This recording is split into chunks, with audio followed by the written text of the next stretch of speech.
Hi guys, magandang araw sa inyo lahat. Welcome back to my YouTube channel. For today's video guys, bali magsishare na naman ulit ako kung magkano na ba yung kinita ko dito kay Sitaw. So, para po sa mga baguhan na dito sa aking YouTube channel, bali nagsimula po ako dito kay Sitaw ay noong April 7, 2023. So, and then sa araw po ngayon, March 8, 2024 na po. So, malapit na po akong mag 1 year next month na po. April 7, bali mag 1 year na ako dito kay Sitaw.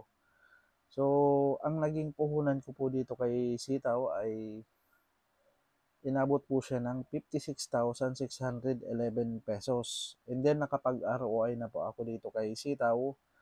Lahat pong amount na naandito sa aking account ay purely profit ko na lang po ang pinapaikot ko dito kay Sitaw. So tara, ipuntahan natin ang aking account para makita nyo po kung magkano na ang aking kinita dito kay Sitaw.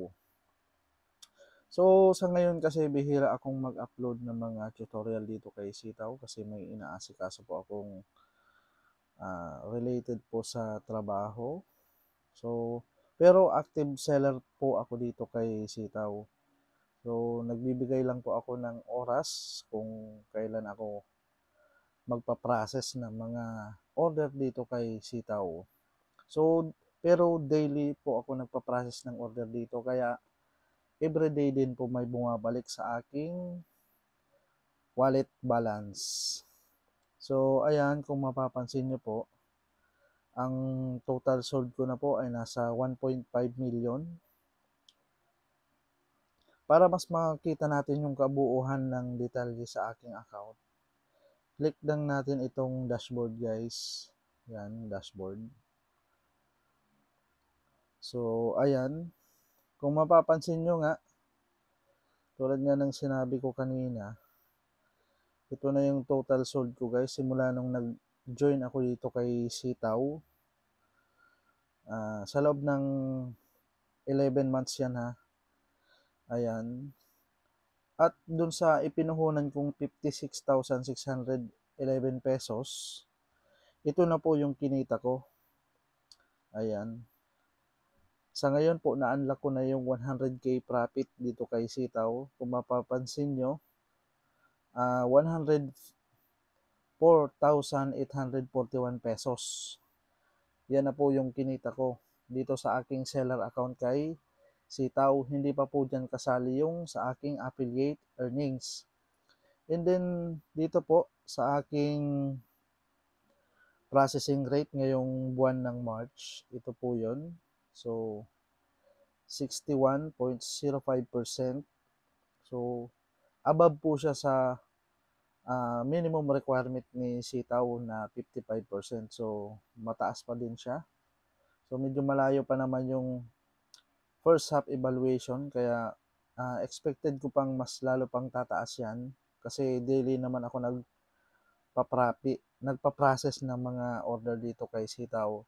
Ang kagandahan lang guys, isang tips na ma-share ko sa inyo, kung medyo maliit yung puhunan nyo, hati-hatiin nyo na sa loob ng isang cycle. Halimbawa sa loob ng, di ba ang balik ng puhunan natin ay sa loob ng 18 days. So kung medyo malaki-laki yung puhunan nyo or medyo maliit, i-divide nyo sa loob ng 18 days, mag-process kayo dyan daily para araw-araw din may babalik sa inyong wallet balance.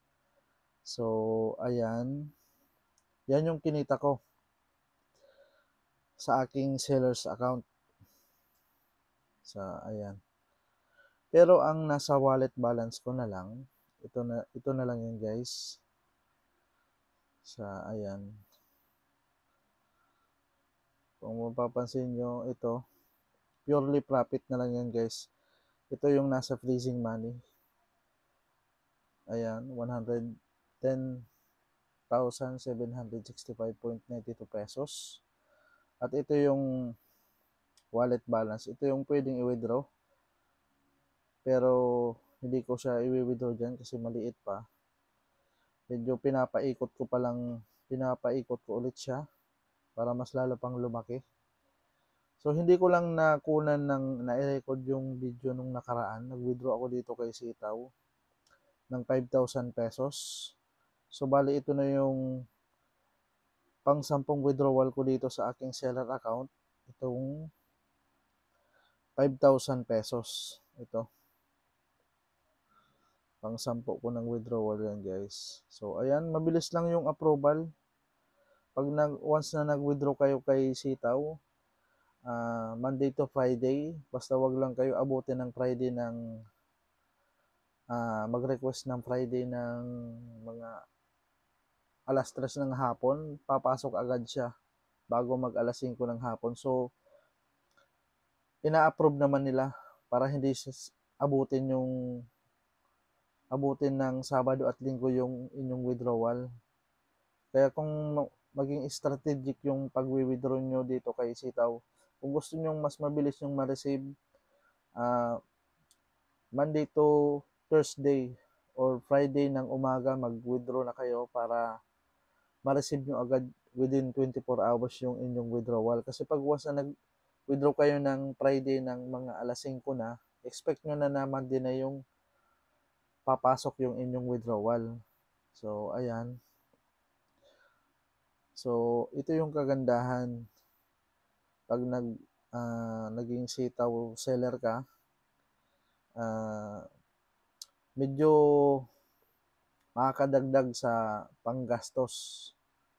So ako, simula nung nag-join ako dito kay Sitaw, so hindi na lang 15-30 na sweldo yung inaantay ko. Mas nakaka-excite pa nga buksan yung Sitaw application. Dahil mas malaki pa yung kinikita ko dito kaysa sa trabaho. So, dito naman, papakita ko naman sa inyo guys kung magkano na yung mga na-withdraw ko sa aking affiliate. So, ayan. Ayan siya. So, pasensya nyo na, loading pa. So, ito. Lahat ng naanditong amount, yan yung mga na-withdraw ko dito sa aking affiliate earnings. So, paano ba kumikita dito sa affiliate earnings? Like for example, may na-invite kayo, yung direct referral nyo, yung na-invite nyo mismo level 1, magkakaroon kayo doon ng 3% commission sa bawat order na pinaprocess ng inyong invite. So, pag once na nag-process siya ng order, tapos naging successful yung transaction na yon, pag once na bumalik sa kanya yung puhunan niya, kasama yung profit, makakakuha kayo ng 3% commission sa bawat order na pinapasok niya. Kaya mas maganda kung may talent kayo na magaling kayo mag-invite. So, subukan nyo ito or galingan nyo dito kay Sitaw. Malaki ang maitutulong sa inyo nitong Sitaw sa affiliate earnings. Kung tutuusin nga, ito yung mas malaking kinita ko dito sa affiliate earnings kaysa sa aking seller account. Kaya kung gusto nyong mas mabilis na makapag-ROI dito kay Sitaw, sikapin nyo na mag-invite kayo. Pero take note guys ha, hindi sa pilitan ang pag-i-invite dito kay Sitaw. Kumbaga optional lang ito. Kung gusto nyo lang mag-invite. Pero kung ayaw nyo mag-invite, wala pong problema. Kikita at kikita pa din kayo dito kay Sitaw sa pagiging seller nyo lang. Kung gusto nyo lang na medyo malaki, yan, and then yun, proceed nyo, tuloy nyo mag-invite kayo ng mga friends nyo or family nyo na gusto mag-join dito kay Sitaw. So, kung mapapansin nyo, nakapag-withdraw ako dyan ng nasa 30,000. Malaking bagay yon kasi nakakapangdagdag sa savings. Ayan, nakita nyo na. Nag-withdraw ako nung nung Friday.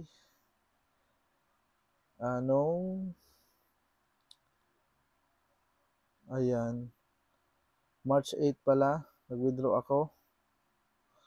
Ngayong araw pala, nag-withdraw ako March 8. Kung mapapansin nyo, nag-withdraw pala ako kanina. Ayan, 4,000 pesos.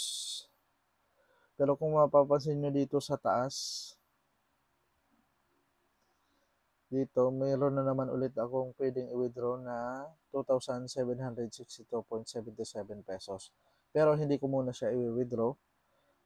Aantayin ko ulit siyang lumaki na hanggang 30,000 para medyo malaki yung aking ma-withdraw. So, ayun lang yung gusto kong i-share sa inyo guys. So, ang video ito ay hindi ko ito ginawa para magyabang kung magkano na ba yung kinikita ko dito kay Sitaw. So, linawin ko lang, ginagawa ko itong video na ito para makapag-inspire ng mga tao na gustong mag-join dito kay Sitaw.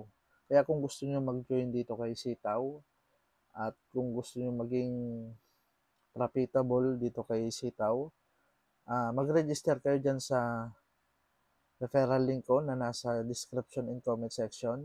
And then, i-message mo ako para ako mismo yung mag-guide sa inyo sa journey nyo dito kay Sitaw. Para ma-share ko din sa inyo yung mga tricks na ginagawa ko para patuloy na kumikita ako dito kay Sitaw. So, dito kay Sitaw, pwede kayong magsimula kahit maliit na puhunan. Hindi naman po requirement dito na 50,000 yung maging puhunan nyo. Kahit mga 5,000, 10,000, or kung magkano lang yung kaya nyo, pwedeng-pwede yung magsimula dito kay Sitaw. So, yan lamang po sa ngayon guys. So, I hope na naka-inspire ulit ako sa inyo dito kay Sitaw. So, ayun lang. Maraming salamat sa panonood. Kung nagustuhan nyo itong video na ito, please consider like, subscribe, and hit the notification bell para updated kayo sa mga bagong videos kong i-upload. Maraming salamat. God bless.